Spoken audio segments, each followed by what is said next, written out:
All right, let's dive into biohacking today. Okay. We're going to be looking at this interview with Gary Brecka. Yeah. He's a biohacking expert, and we're going to try to pull out all the practical advice we can for people out there who are curious about biohacking but maybe don't know where to start. Yeah. No, it's a good place to start because it can be a little intimidating. Right? It can be. Like, where do you even begin with this stuff? Yeah, and I think we've done a good job of boiling it down to the essentials. Absolutely. So you don't have to become like a hardcore biohacker. Yeah, you don't have to like implant a chip in your brain or something like that. You're right, exactly. You know, it's really about working with your body and not against it. I like that. It's like, if you think about a garden, okay, you give it the right things. Yeah. Yeah, the right nutrients and care, it flourishes. I love that analogy. Yeah. So speaking of giving the body the right things, Brecka makes this claim that a lot of people are functioning at like 50%. Right. Because they're missing raw materials. Yeah, it's a bold claim. It is a bold claim. But, it kind of makes sense. Yeah. When you think about it, like if you're trying to run a car on fumes. Yeah, you're not going to get very far. You're not going to get very far. Or very fast. Right, exactly. And so he ties this into this concept of hormesis. Okay. And essentially, hormesis is the idea that our bodies thrive on a bit of stress. Like think about exercise. You're putting stress on your muscles. Yeah. Right? You're tearing muscle fibers so they can rebuild stronger. So it's like challenging your body. Exactly. It's challenging your body to adapt and grow. So is he saying we've gotten too comfortable? He argues that in our modern society, we've become so obsessed with comfort and convenience that we're actually weakening our bodies. By not stressing them enough. Exactly. By always staying in our comfort zones, we're not giving our bodies the opportunity to adapt. And to build resilience. Right. And that leads to accelerated aging, he says. Okay, so how do we apply this then? Yeah, that's the big question, right? How do we apply this idea of hormesis to our lives? Well, one way is through cold exposure. Oh, okay, yeah. And I know. Ice baths. Ice baths, exactly. I'm not a fan. I can see that, yeah. But I'm willing to hear you out. Okay. All right, so... Tell me about these ice baths. So there's a lot of hype around ice baths these days. And for good reason. They've been linked to all sorts of potential benefits, from boosting fat loss to speeding up muscle repair, reducing inflammation. Really? Yeah, it's pretty amazing stuff. So there's actually some science behind it. Oh, absolutely. It's not just people. It's not just some crazy fad. Yeah, jumping in ice water. Right. So when you expose your body to cold, it releases these things called cold shock proteins. Okay. Specifically Lin-28A and Lin-28B. Interesting. And these proteins basically act like emergency responders rushing to repair damage. Yeah. Okay, so they're like little repair crews in our body. Exactly. They're like little repair crews, and they also help reduce inflammation and rev up your metabolism. Wow. Yeah. Brecka even mentioned on his podcast a story about someone who lost a significant amount of body fat. Really? Just from incorporating ice baths. Wow, just from ice baths. Yeah, pretty amazing, huh? So I don't have to like... No, hold on. Before you go filling your tub with ice. Because I was about to. I know. But it's important to understand that you don't necessarily have to do full-on ice baths to get those benefits. Okay. Like even cold showers can provide similar benefits. So I could just turn the knob all the way to cold. Pretty much. Okay. Yeah, start gradually, of course. But even a few minutes of cold water can really make a difference. Okay. And it's definitely more accessible for most people. Right. It's free. Exactly. It's free and you could do it at home. I like that. Yeah. And he's a big advocate for what he calls a portable morning routine. Yeah. Something you can do anywhere. Right. So cold exposure is part of it. Okay. Getting some sunlight. Okay. Grounding yourself by connecting with nature. Okay. And some breath work. So a lot of these things are things we can do pretty much anywhere. Exactly. And they don't cost anything. And they're free. Yeah. Which is always a plus. Always a plus. All right. So speaking of breath work. Yeah. Brecka makes this really powerful statement. Okay. He says, the presence of oxygen is the absence of disease. Wow. Yeah, that's a pretty profound statement, right? That really makes you think. It does, and it really highlights the importance of oxygen for our health. So what's so special about oxygen then? Well, think about it this way. Okay. Oxygen is the fuel that powers those tiny energy factories in our cells. You mean the mitochondria? The mitochondria, exactly. Okay. And when our mitochondria have enough oxygen, they can produce a whopping 16 times more energy. 16 times. Yeah. So it's like supercharging our cells. Exactly. And this is important because, mitochondrial dysfunction, when our cells aren't producing enough energy, that's a key driver of aging.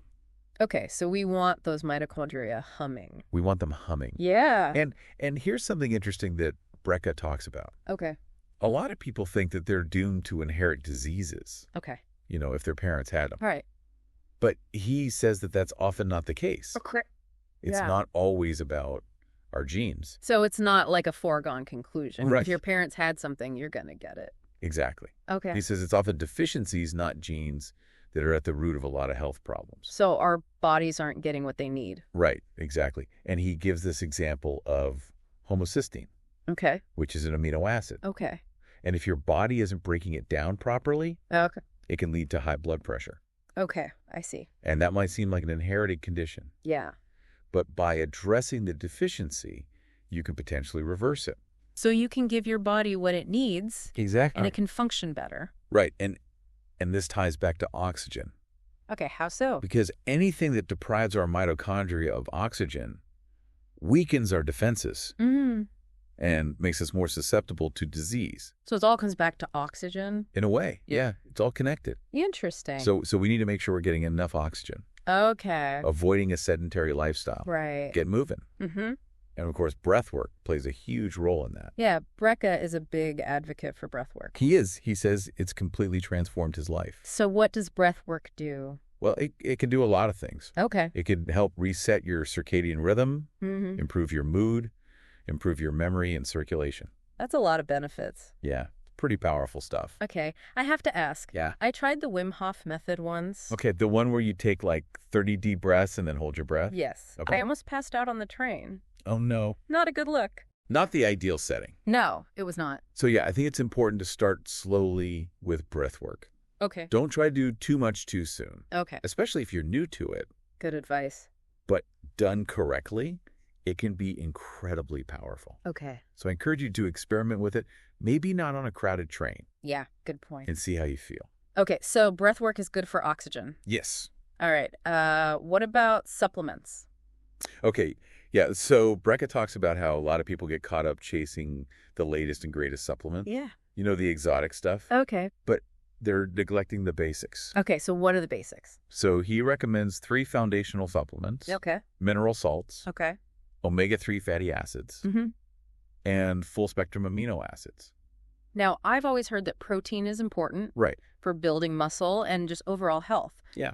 Why does he recommend amino acids over protein supplements? Well, he argues that protein supplements aren't as effective as getting amino acids directly, because amino acids are the building blocks of protein.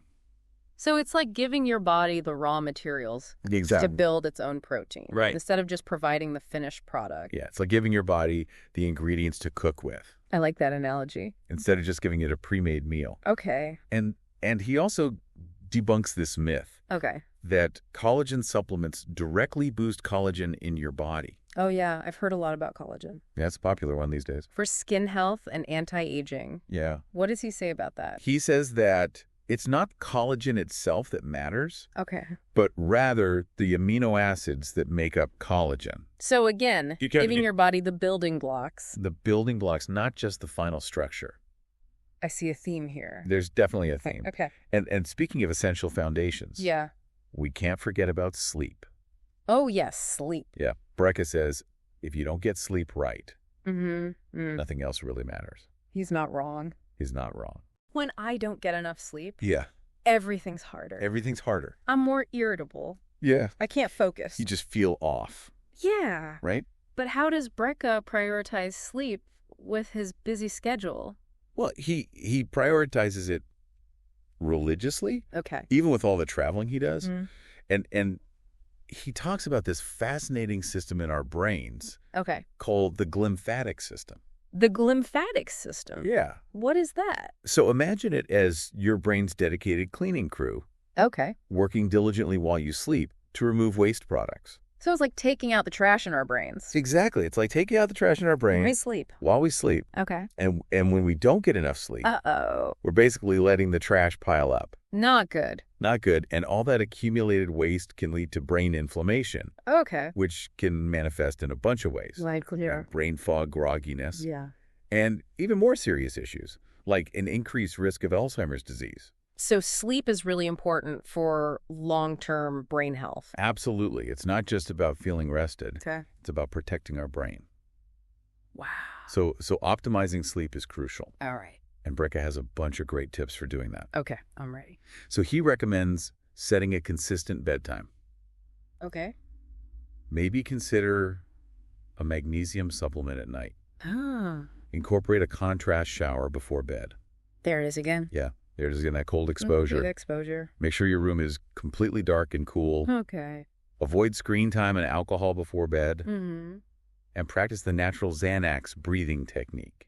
The natural Xanax? Yeah. What's that? So it's a visualization exercise where you imagine breathing your thoughts into your lungs. Okay. And then exhaling them out. So you're getting rid of all the mental clutter. Exactly. Okay. Clearing your mind and transitioning into that relaxed state. I like that. Yeah. Seems very relaxing. Yeah. Okay, so Brecka's challenge. His challenge is to try implementing these sleep strategies for a week. Okay.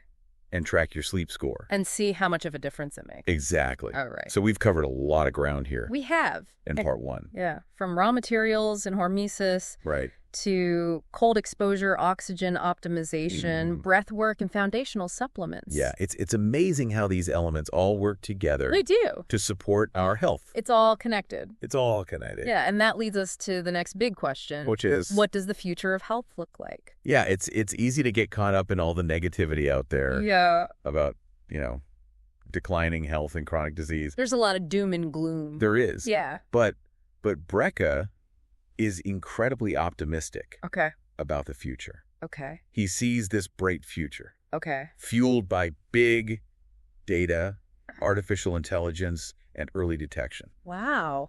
Yeah. That's exciting. I hope we're on the brink of some incredible medical advancements that could significantly extend our lifespans. Okay. And he uses the example of WH sleep tracking. Oh, yeah, I've heard of that. Yeah, so it's collecting massive amounts of real-world data that can be analyzed to, personalize recommendations, predict potential health issues. So it's like having a personal health assistant powered by AI. Exactly. It's like having this AI-powered guide for your health. That's pretty amazing. And that's just the beginning. Wow. Imagine a world where we can prevent diseases before they even manifest. I like that world. Yeah. It's an exciting possibility. All right, so before we wrap up this part, let's recap some key takeaways. Okay. Brecka emphasized 3 non-negotiable behaviors. Yeah. For high performance. Right. First, be selfish. Selfish in a healthy way. In a healthy way. Right, by prioritizing your own health. Yeah, put yourself first. Second, cultivate gratitude. Gratitude. Appreciate what you have. Absolutely. And finally, edify those around you. Share your knowledge and positive energy. Be a force for good in the world. Yeah. Yeah. And his golden rule. His golden rule is consistency. Consistency. Consistency is key. Okay. Develop those portable morning and sleep routines that you can stick to no matter where you are. Solid advice. Solid advice. All right, we know you're eager to learn more.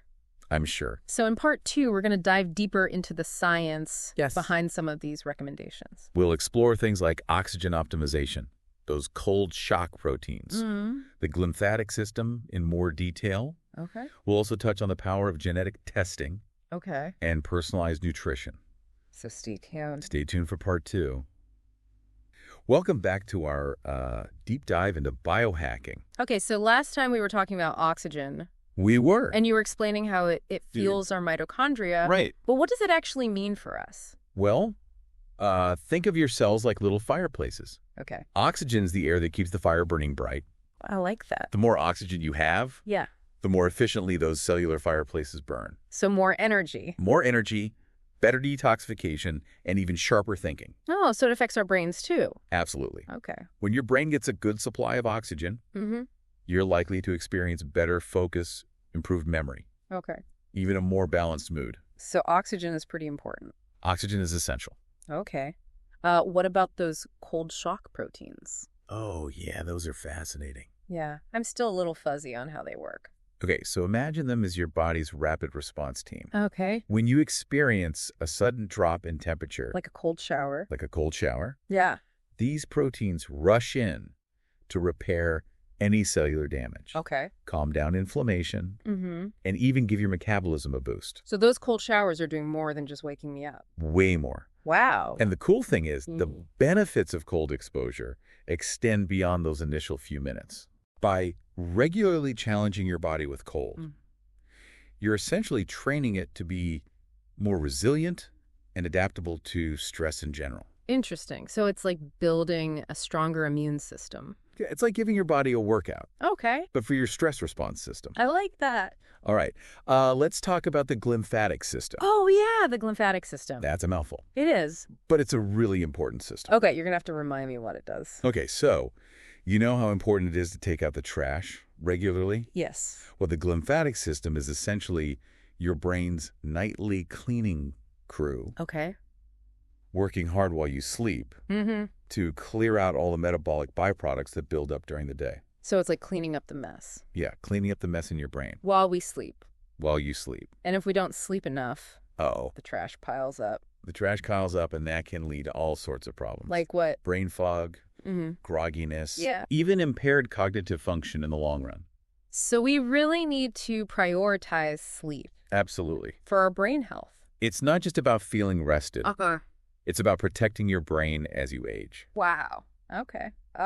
You know, Brecca also talked about genetic testing. He did. And how it can help us understand our individual needs. Yeah, I'm a little intimidated by that. Interesting. Like, what can it actually tell us? Well, it can reveal a lot about your unique blueprint.